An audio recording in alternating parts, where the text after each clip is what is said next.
Hello everyone, welcome back to Eduprep. Students, आज जो topic हम डिस्कस करने जा रहे हैं वो है एडवर्ब ऑफ फ्रीक्वेंसी। इस टॉपिक को शुरू करने से पहले हम थोड़ा सा डिस्कस कर लेते हैं एडवर्ब के बारे में, ताकि आपको इससे रिलेटेड जो रूल है उसको समझने में इजी फील हो। स्टूडेंट्स, एडवर्ब ऐसे वर्ड्स होते हैं जो हम वर्ब को मॉडिफाई करने के लिए यूज करते हैं, लेकिन सिर्फ वर्ब को नहीं, वो एडजेक्टिव्स को भी मॉडिफाई करते हैं और किसी दूसरे एडवर्ब को भी मॉडिफाई करने के लिए यूज किए जाते हैं।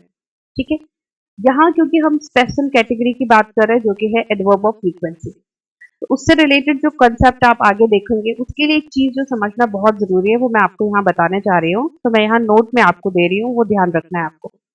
जनरली जो एडवर्ब्स होते हैं, जब वो किसी वर्ब को मॉडिफाई करते हैं, तो हम हमेशा सेंटेंस में अगर ऑब्जेक्ट प्रेजेंट नहीं है तो हम उस वर्ब के ठीक इमीडिएटली बाद हम एडवर्ब को रख देते हैं। ठीक है, यानी एडवर्ब की पोजीशन इमीडिएटली आफ्टर वर्ब होती है। जैसे मैंने अगर आप कहा ही वॉक्स स्लोली, तो इस गिवन सेंटेंस में ये तो आपका सब्जेक्ट है, इसके एक्शन की बात हो रही है, वर्ब ये हुआ आपका वॉक्स। ठीक है, और हम कह रहे हैं कि वॉकिंग कैसे हो रही है, स्लोली, ही वॉक्स स्लोली।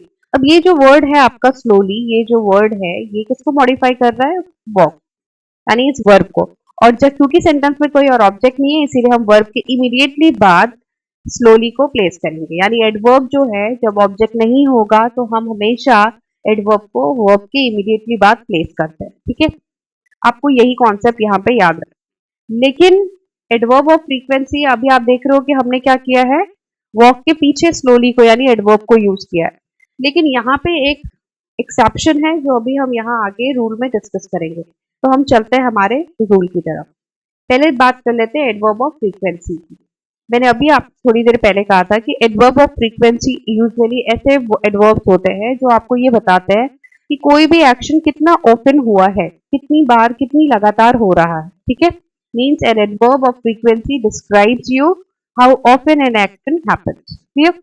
अगर हम एग्जाम्पल्स की बात करें, यहाँ जो हम वर्ड्स यूज करते हैं वो है always, usually, normally, often, sometimes, rarely, never, ever.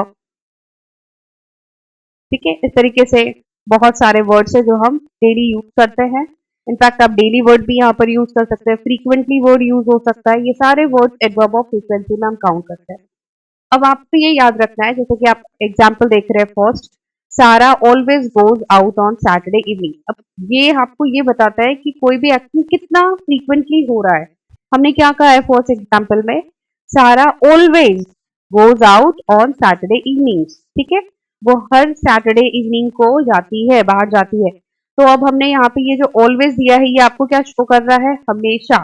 Okay, मतलब कि ये जो ये एक्टिविटी है बाहर जाने की एवरी सैटरडे, वो क्या है, फ्रीक्वेंटली होती है, राइट।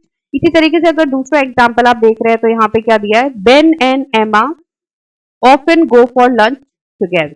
वो ऑफन जाते हैं, राइट। यहाँ पर भी आप देख रहे हैं कि अपने इसको यूज किया हुआ है। स्टूडेंट, यहाँ पे एक बहुत इंपॉर्टेंट जो कॉन्सेप्ट है वो मैं आपको अभी आगे बताऊंगी। दूसरा एग्जाम्पल भी हम लोग ले लेते हैं। I have never visited Turkey. Never मतलब मैंने कभी भी नहीं, मैंने कभी टर्की विजिट नहीं किया है। आपने सेंटेंसेस में यूज तो किया है, लेकिन मैंने अभी आपसे थोड़ी देर पहले कहा था कि जब हम एडवर्ब सेंटेंस में यूज करते हैं तो अगर वो किसी भी वर्ब को मॉडिफाई कर रहा है, अगर वो किसी वर्ब को मॉडिफाई करता है तो हम उसके इमीडिएटली बाद एडवर्ब को यूज करते हैं। ठीक है, लेकिन जब आप एडवर्ब ऑफ फ्रीक्वेंसी यूज करते हैं स्टूडेंट्स, तो केस बिल्कुल ऑपोजिट होता है। अब उसी एक्सेप्शन को यहाँ एग्जाम्पल में आप नोटिस करोगे तो आप देख रहे हो कि ये आपका मेन वर्ब है, ये आप मेन वर्ब है, विजिटेड आपका मेन वर्ब है। ठीक है, हमने इनको वर्ब के पीछे नहीं रखकर वर्ब के आगे रखा हुआ है। ठीक है, तो यही हमारा आज का पहला रूल है जो मैं आपको यहाँ पर बताने चाहती हूँ। तो हमारा फर्स्ट रूल क्या है, if a sentence has only one verb, अगर सेंटेंस में आपके पास सिर्फ एक वर्ब दिया हुआ है तो हम क्या करेंगे, एडवर्ब ऑफ फ्रीक्वेंसी को कहाँ रखेंगे, after the subject but before the verb. Clear? जैसे अभी मैंने यहाँ पे ऐसा लिखा हुआ था, आई नेवर विजिटेड टर्की। एक एग्जाम्पल वहां हमने लिया था। अभी रूल के अकॉर्डिंग क्या है कि अगर सेंटेंस में आपके पास एक वर्ब दिया हुआ है तो जो एडवर्ब ऑफ फ्रीक्वेंसी है वो कहाँ आएगा? आफ्टर दी सब्जेक्ट, सब्जेक्ट के बाद में, हमने सब्जेक्ट के बाद नेवर को यूज किया हुआ है, ठीक है, यही आपका एडवर्ब ऑफ फ्रीक्वेंसी भी है, लेकिन किसके पहले आएगा? Before the main verb. तो हमारा मेन वर्ब कौन सा है? विजिटेड, ये आपका मेन वर्ब है, उसके पहले हम इसको यूज करेंगे। क्लियर? यही है आज का जो आपका फर्स्ट रूल है एडवर्ब ऑफ फ्रीक्वेंसी से रिलेटेड, वो अब आपको मैंने क्लियर कर दिया। कुछ एग्जांपल्स और ले लेते हैं ताकि आपको क्लियर हो जाए। जैसे यहाँ पे लिखा हुआ है टॉम नेवर फ्लाइज, ठीक है। अब ये आपका जो है वर्ड है टॉम, ये सब्जेक्ट है, ये आपका हो गया एडवर्ब ऑफ फ्रीक्वेंसी, और ये है आपका मेन वर्ब। तो मेन वर्ब जब आपके पास सिर्फ एक वर्ब सेंटेंस में दिया जाएगा तो फिर हम क्या करते हैं? सब्जेक्ट के पीछे और उस वर्ब के पहले हम एडवर्ब ऑफ फ्रीक्वेंसी यूज करते हैं। लाइकवाइज आप सेकंड सेंटेंस में भी देख सकते हैं, ही ऑलवेज टेक द बस, ठीक है, वो हमेशा बस ही लेता है। अब यहाँ टेक जो है वो आपका मेन वर्ब है, ही आपका सब्जेक्ट है। तो अकॉर्डिंग टू रूल सब्जेक्ट के बाद आपको एडवर्ब ऑफ फ्रीक्वेंसी यूज करना है, लेकिन मेन वर्ब के पहले यूज करेंगे। क्लियर? तो जब भी आपके पास सेंटेंस में एक वर्ब है तो हम एडवर्ब ऑफ फ्रीक्वेंसी हमेशा सब्जेक्ट के बाद, मतलब सब्जेक्ट को पहले रखेंगे, उसको उसके पीछे रखेंगे, जस्ट इमीडिएटली उसके बाद, और वर्ब मेन वर्ब के पहले हम एडवर्ब ऑफ फ्रीक्वेंसी प्लेस करते हैं। क्लियर? चलिए अब आगे बात करते हैं हम सेकेंड कॉन्सेप्ट की। सेकेंड कॉन्सेप्ट आपसे क्या कह रहा है? When a sentence contain more than one verb. अगर आपके पास सेंटेंस में एक से ज्यादा वर्ब है, अब एक से ज्यादा वर्ब कैसे हो सकता है? आपको वहां पे ऑक्सिलरी दी गई होगी और मेन वर्ब दिया गया होगा। तो हमें क्या करना है? हमें एडवर्ब ऑफ फ्रीक्वेंसी को हमेशा कहाँ रखना है? Before the main verb. तब हम हमेशा मेन वर्ब के पहले ही एडवर्ब ऑफ फ्रीक्वेंसी प्लेस करें। मोर देन वन वर्ब, कभी भी ऐसा नहीं होगा कि दो मेन वर्ब आपको साथ दिए गए होंगे, एक आपको वहां पे हेल्पिंग वर्ब दिया गया होगा और दूसरा आपको वहां पे मेन वर्ब दिया गया होगा, ठीक है।